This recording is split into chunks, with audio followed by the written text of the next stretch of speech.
रसिक श्रोते हो नमस्कार. कथालय आपल्यासाठी सादर करीत आहे साहित्यरत्न लोकशाहीर अण्णाभाऊ साठे लिखित मराठी कथा सलीमा.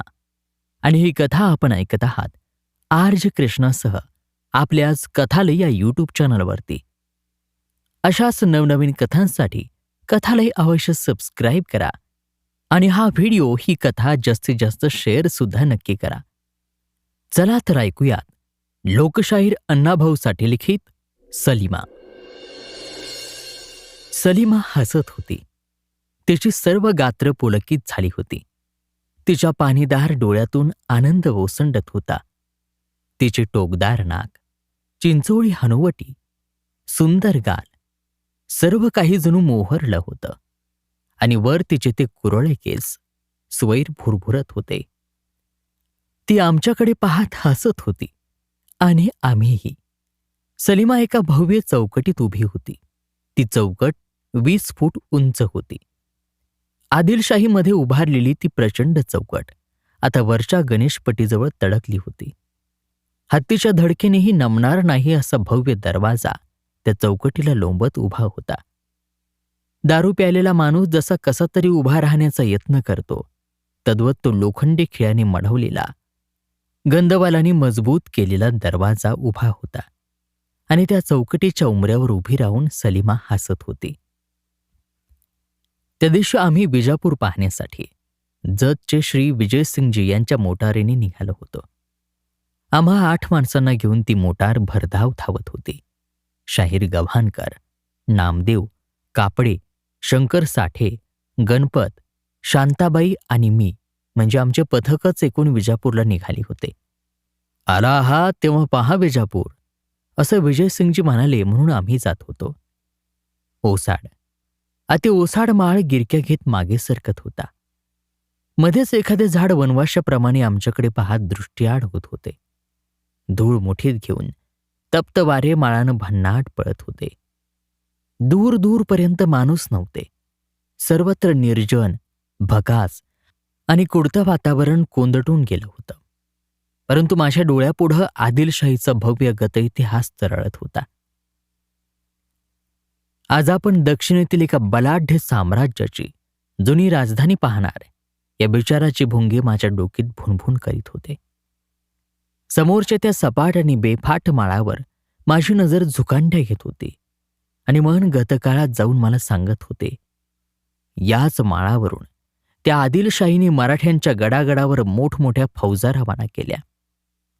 याच माळावरून त्या अफजलखानाचा तो प्रचंड दळमार, तो तोफखाना थेट वाई प्रांतात घुसला आणि याच माळावरून ते मराठ्यांच्या गणिम विजापूरकडे सरकले होते. शिवरायांच्या कृष्णा घोडीने हा माळ तुडवून पुनीत केला आहे. परंतु हा वैरान आहे तसाच आहे, कारण हा माळ वर्षानुवर्ष रणमैदान म्हणून तुडवा खात आला आहे. आणि तो तुडवा आक्रमणाचा, दुष्काळाचा, लढायाचा. अजून तो पाणी पाणी करत चरफडत आहे. आता लढाई नाही पण दुष्काळ आहे. मोटार लवणापाठी लवण मागं टाकत पुढं पळत होती. काही कोरडे ओढे मागे भिरकावीत होती. एका उतरणीने खाली जाऊन आमची मोटार भरकन वर आली आणि ड्रायव्हर म्हणाला, ही सरहद्द आहे. या ओढ्यापासून आता कर्नाटक प्रांत सुरू झाला. आपण आता कर्नाटकात आहोत. इतक्यात मोटारीला भयंकर हादरे बसू लागले. सुपात दाणे पाखडावेत तशी ही शाहीर मंडळी धडधडू लागली. नामदेव डोळे मिचकावीत दूर पाहत होता.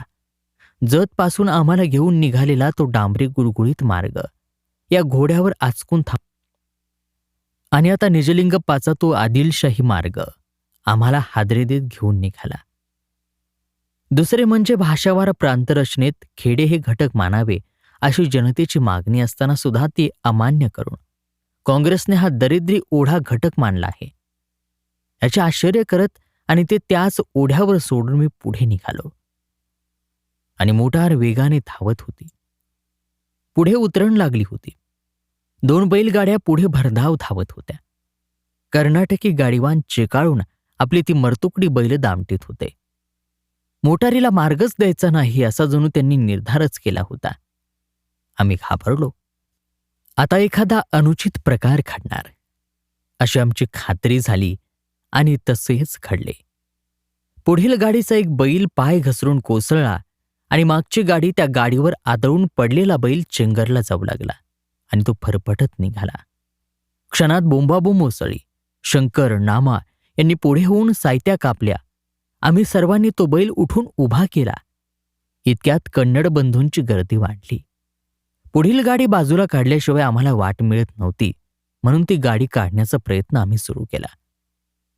आम्ही सर्वांनी गाडीचं शिवलं धरली आणि गाडी पुढं ओढण्याचा विचार केला आणि त्याच वेळी कन्नड मंडळीनं गाडी मागे ओढण्याचा निर्धार केला.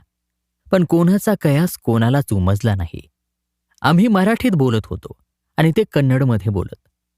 एका गाडीभोवती द्विभाषिक गर्दी चालू होती. ओढा, नामा ओरडला आणि त्याचवेळी पिछाडीवर कन्नड मंडळींनी गाडी मागे ओढायला सुरुवात केली.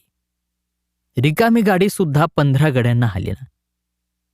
एल्गार सुरू झाला आणि मग पुढील शिवलं उपसून काढल्यानंतर खरा प्रकार उघड झाला. हादरे, धूळ, ऊन यांच्या भडीमारातच आमची मोटार सरहद्दीच्या पहिल्या गावात शिरली. गावाचं नाव कळमडी. पहिल्याच नाक्यावर एक हडकुळा पोलीस तोंडात शिट्टी धरून आणि दोन्ही हात आडवे पसरून कोंबडी अडवावे तसा पुढे उभा होता. तो घामानं आणि धुळीनं भरला होता. त्याच्या तोंडात ती शिट्टी सारखी वाजत होती. त्याचा तो रुद्र अवतार पाहून आमची मोटार थांबली. काळा रंग, किंचित मोठे ओठ, लाल डोळे, बाहेर आलेले 2 दात आणि त्यात ती शिट्टी, अशी ती पोलिसाची मूर्ती पाहताच माझ्या तर तोंडचे पाणीच पळाले. मोटार थांबताच आपली ती शिट्टी तशीच तोंडात धरून तो पोलीस पुढे आला. त्याच्या चेहऱ्यावर तो विजयभाव तरळू लागला. त्याच्या दाट भोवया चढ उतार करीत होत्या. आपली तापट नजर आमच्यावर रोखून तो कन्नड मिश्रित हिंदीत राष्ट्रभाषेत गुरकला. ये मिस्टर, नीचे उतरो आणि उधर हापिस में चलो. त्याच्या नाकाचा शेंडा थरारला. त्याने आपला कृश हात एका पडक्या घरावर रोखला आणि गव्हाणकर त्याला म्हणाले, ऑफिसात काय आहे? उधरी साहेब बैठाय, बोलत आहे. नाही येत, जा सांग त्यांना. गव्हाणकर गुरकले आणि पोलिसाचा चेहरा खरकन उतरला.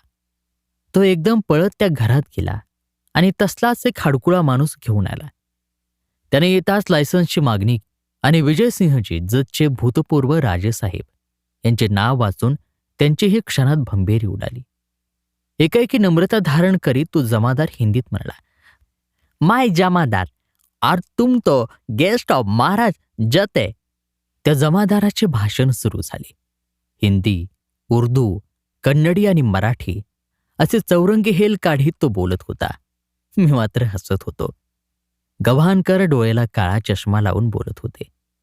या मार्गाने जाणाऱ्या प्रत्येक वाटसरूला थांबवून ऑफिसात बोलवणारा एखादा कायदा आहे का?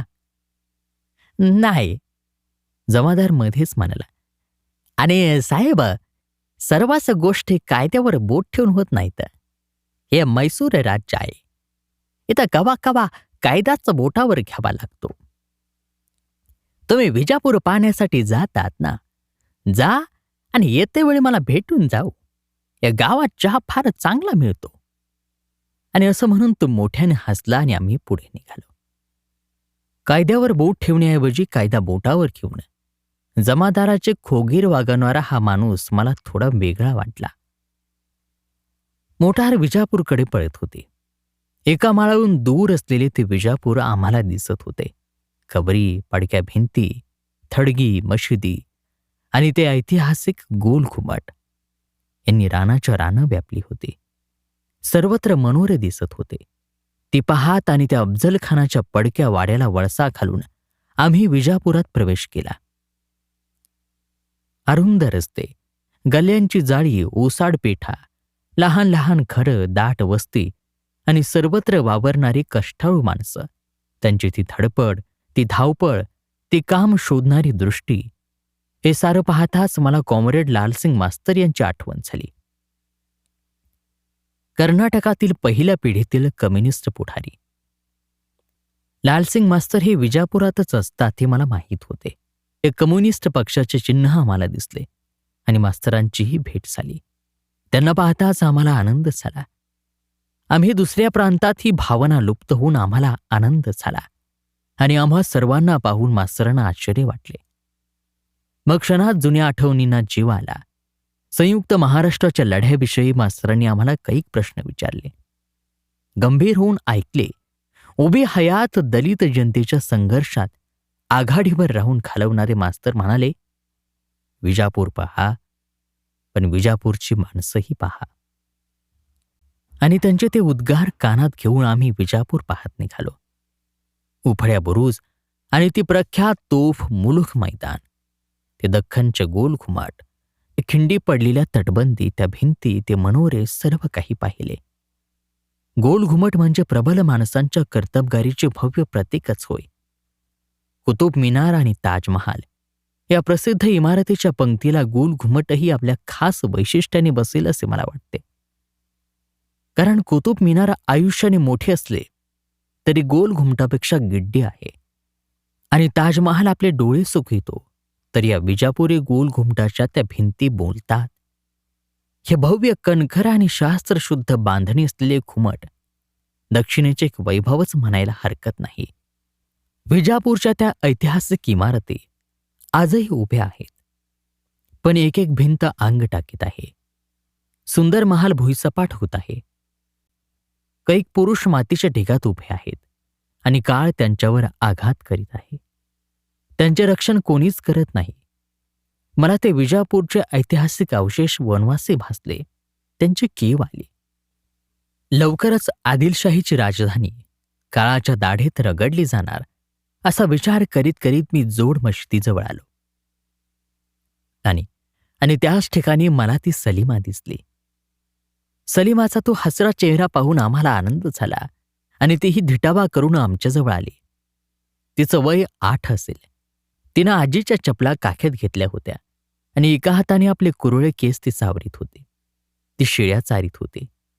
ती त्या भव्य चौकटीत आमच्याशी बोलत होती. आई आहे, बाप नाही, आजी आंधळी आहे, म्हणून मी शेळ्या राखीत आहे. ही तिची उत्तर ऐकून माझं मन बधीर झालं आणि त्या 20 फूट उंचीच्या चौकटीपेक्षा ती 2 उंचीची सलीमा मला उंच भासू लागली. कारण तिच्या डोळ्यामध्ये आनंद होता, तिच्या गालावर हास्य होते आणि त्या भिंतीपेक्षा कणखर आणि जिवंत होती. तिचा उज्ज्वल भविष्यकाळ तिच्याकडे येत होता. आमची मोटार निघाली तेव्हा सलीमा आपला हात हवेत उंच करून उभी होती. मी सर्व विसरलो, पण उंचावलेला तो सलीमाचा हात कधीच विसरू शकत नाही.